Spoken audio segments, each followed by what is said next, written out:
ಎಲ್ಲರಿಗೂ ಕನಕದಾಸ ಜಯಂತಿಯ ಶುಭಾಶಯಗಳು. ಎಲ್ಲರಿಗೂ ನಮಸ್ಕಾರಗಳು. ಇವತ್ತಿನ ವಿಶೇಷತೆ ಎಲ್ಲರಿಗೂ ಗೊತ್ತಿದೆ ಅನ್ಕೊಂತೀನಿ. ಹೌದು, ಇವತ್ತ ದಾಸ ಸಾಹಿತ್ಯದ ಅಶ್ವಿನಿ ದೇವತೆಗಳಲ್ಲಿ ಒಬ್ಬರಾದ ಕನಕದಾಸರ ಜಯಂತಿ. ಇವರು ಕನ್ನಡದ ಶ್ರೇಷ್ಠ ಸಂತ, ಕವಿ ಮತ್ತು ಕೀರ್ತನಾಕಾರರಾಗಿದ್ದರು. ಪುರಂದರದಾಸರ ಸಮಕಾಲೀನವರಾದ ವ್ಯಾಸರು ಅವ್ರ ಶಿಷ್ಯರಾದ ಕನಕದಾಸರು ಬಾಲ್ಯದ ನೆನಪ ಮಾಡ್ಕೊಳ್ಳೋಣ. ವಿಜಯನಗರ ಸಾಮ್ರಾಜ್ಯದೊಳ ಬಂಕಾಪುರ ಪ್ರಾಂತ ಇತ್ತು. ಇದು ಮುಖ್ಯ ಪಟ್ಟಣದ ಹೆಸರು ಬಾಡ. ಇದು ವಿಜಯನಗರದಿಂದ ಗೋವಾಕ್ ಹೋಗೋ ಹೆದ್ದಾರಿಯಾಗಿತ್ತು. ಅಷ್ಟ ಅಲ್ಲ, ಬಾಡ ಒಂದು ಒಳ್ಳೆಯ ಆಯಾಕಟ್ಟಿನ ಸ್ಥಳವಾಗಿತ್ತು.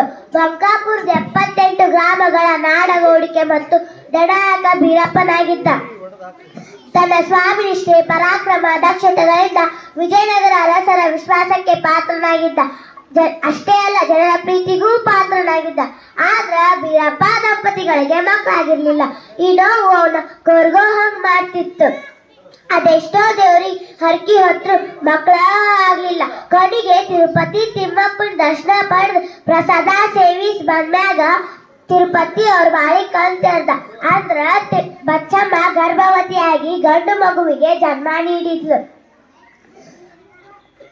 ತಿಮ್ಮಪ್ಪನ ಅನುಗ್ರಹದಿಂದ ಹುಟ್ಟಿದ ಕವಂಗ ತಿಮ್ಮಪ್ಪ ಅಂತ ಕರೆದ್ರು. ಮಗ ಮುಂದ ಡನಾಯಕ ಆಗ್ಲಿ ಅಂತ ಕುಸ್ತಿ, ಕುದುರೆ ಸವಾರಿ, ಬೇಟೆ ಆಡೋದು, ಅನೇಕ ಯುದ್ಧ ವಿದ್ಯೆಗಳನ್ನು ಕಲಿಸಿದ.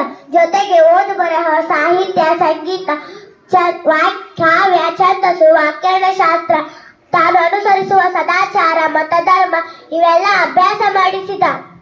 ತಿಮ್ಮಪ್ಪ ಎಲ್ಲರಾಗೂ ಸಹನಿಸಿಕೊಂಡ.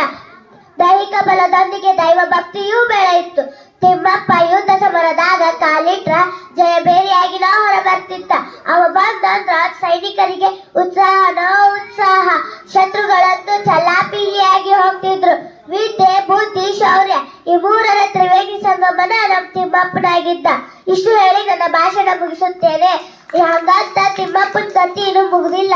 ಮುಂದಿದ್ದು ನನ್ಗೆ ಹೇಳ್ತಾಳ. ಧನ್ಯವಾದಗಳು. ನಾನು ನಿಮ್ಮ ಸಹಪಾಠಿ ದೀಪಾ ಬಾರ್ಕೆ. Very good.